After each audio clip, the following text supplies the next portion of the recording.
चलिए, कैसे हैं? कहते हैं ना कि असफल होना बुरा है, लेकिन अगर हम प्रयास ही ना करें तो ये तो महा बुरा है ना? तो हमें क्या करना चाहिए? हमेशा निरंतर प्रयास करते ही रहना चाहिए। सफलता और असफलता तो आगे देखा जाए कि क्या हो। चलिए, आज हम बात करने वाले हैं क्लास 11th का इंग्लिश का फर्स्ट चैप्टर, है ना, the portrait of a lady. Khushwant Singh के द्वारा एक बहुत ही अच्छा स्टोरी लिखा गया है, the portrait of a lady, जो उनका ऑटोबायोग्राफिकल स्केच है ना। तो उन्होंने खुद अपने जीवन वृत्तांत में लिखे हैं कि अपने उनके दादी के बीच और खुशवंत जी के बीच क्या रिलेशन था, कैसा रिलेशन था, उसके बारे में उन्होंने जिक्र किया है। तो आइए इसे समझते हैं एक समरी के रूप में, क्योंकि स्टोरी जो होता है बहुत ही बड़ा होता है, तो उसे हम समराइज करके मैंने कुछ उसका समरी बनाया है, और समरी के रूप में हम क्या करेंगे, इसे समझेंगे तो आसानी से क्या होगा, हम क्वेश्चंस जो आते हैं, एमसीक्यूज वगैरह जो भी आते हैं, वो हम इसे सॉल्व कर सकते हैं। तो चलिए देखते हैं कि the portrait of a lady का मतलब हो गया एक महिला का चित्र। Summary: the portrait of a lady is an autobiographical sketch in which Khushwant Singh describes deep bond with his grandmother and portrays her simple religious and disciplined life। का मतलब क्या हुआ कि खुशवंत सिंह जी अपने ऑटोबायोग्राफिकल स्केच में अपनी दादी के बारे में डिस्क्राइब करते हैं,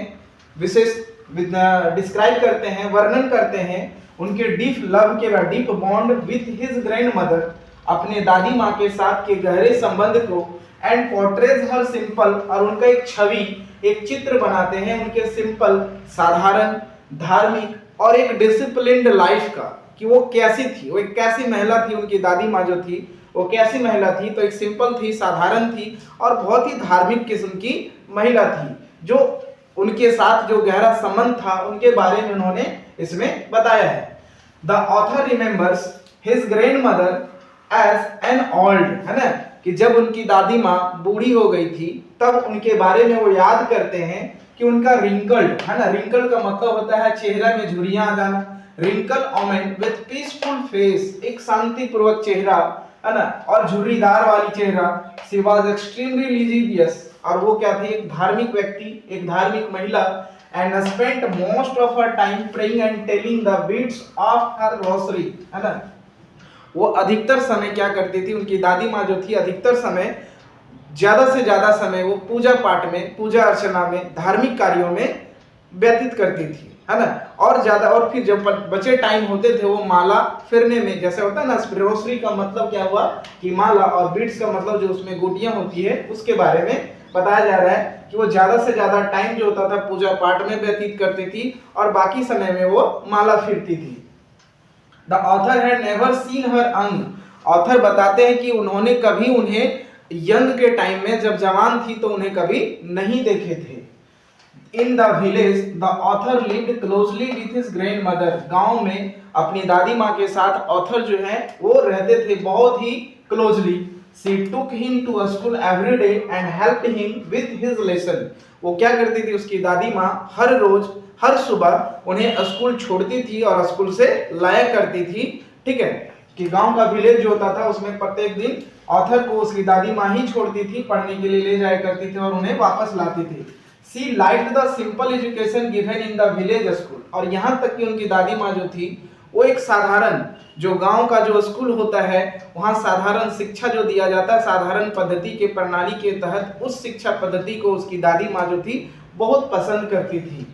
However, when they moved to the city, their relationship changed, लेकिन यहाँ तक कि क्या हुआ कि जब ऑथर क्या हुए, गांव से शहर पढ़ने के लिए चले गए किसी इंग्लिश मीडियम स्कूल में, तो उनके बीच का जो रिलेशनशिप था वो धीरे धीरे चेंज हो गया, बदल गया। The author started attending an English school and his grandmother disliked the modern education system।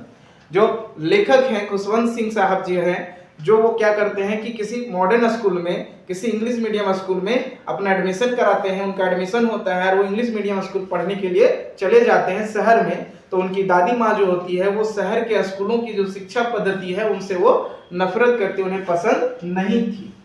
As the author grew older,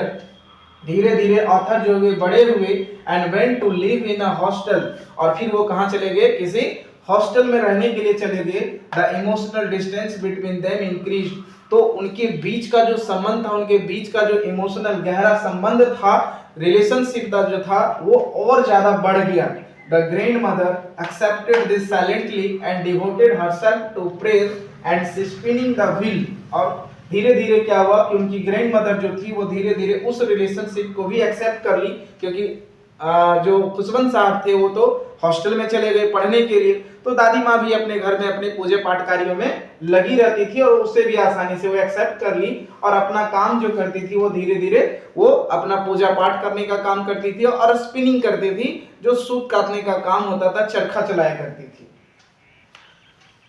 She died peacefully one day, एक दिन क्या हुआ कि उनकी दादी माँ का अचानक मृत्यु हो गई, जिस समय वो पूजा पाठ बढ़िया से कर ली और अचानक से क्या होगी, उनकी मृत्यु हो गई। And the sparrows she used to feed, वो क्या करती थी, पक्षियों को खाना भी खिलाया करती थी। जिस दिन उनकी मृत्यु हुई वो पक्षियां भी आई और उनके चारों तरफ घेर के खड़ी हो गई, बैठ गई, लेकिन दाना को खाई तक नहीं। इससे ये पता चलता है कि पक्षियां भी उनकी दादी माँ को कितना रिस्पेक्ट करती थी, उनके साथ के रिश्ते का ये पता चलता है कि कितना गहरा रिश्ता था उन पक्षियों का भी उनके दादी माँ के साथ, है ना। फिर gather around her body without eating showing their quiet respect, है ना, जिससे ये पता चलता है कि उनके प्रति भी कितना आदर था, इतना रिस्पेक्ट था, जो पक्षियां भी शो कर रही थी, दिखा रही थी। इसका मैसेज क्या मिलता है, it gives the message of deep love, है ना, एक गहरे प्यार के बारे में, एक गहरा प्रेम जो दादी माँ और खुशवंत जी के साहब के बीच में था। Respect and understand between generation, हमें भी यह क्या करना चाहिए, हमें भी कभी कभी एहसास होता है कि हमें भी जो हमारी पीढ़ियां होती है वो भले ही चले जाते हैं, हमारे उनके जाने के बाद उनके बीच का जो रिलेशन होता है, जब कभी याद करते हैं तो क्या होता है, बहुत ही गहरा लगता है, एक बहुत ही आदर पूर्वक एक रिस्पेक्ट लगता है कि हमने भी अपने पूर्वजों के साथ कैसा बिहेव था, कैसा आदर था, एक रिस्पेक्ट था, उन सभी चीजों को याद दिलाता है। जिनसे बीच क्या बताता है कि इससे पता चलता है कि हमारे और हमारे आने वाले पीढ़ियां, जो गुजर गई पीढ़ियां, उनके बीच के गहरे रिश्ते के बारे में पता चलता है। तो इस तरह से क्या होगा, जो आसानी से हमने क्या किया, इसे समराइज किया। चैप्टर तो लंबा है लेकिन समराइज करके हमने कोशिश किया है कि ये समझ में आ जाए। तो इससे कुछ जो एमसीक्यू होंगे वो मैं इसे बता दूंगा नेक्स्ट वीडियो में। चलिए, थैंक यू।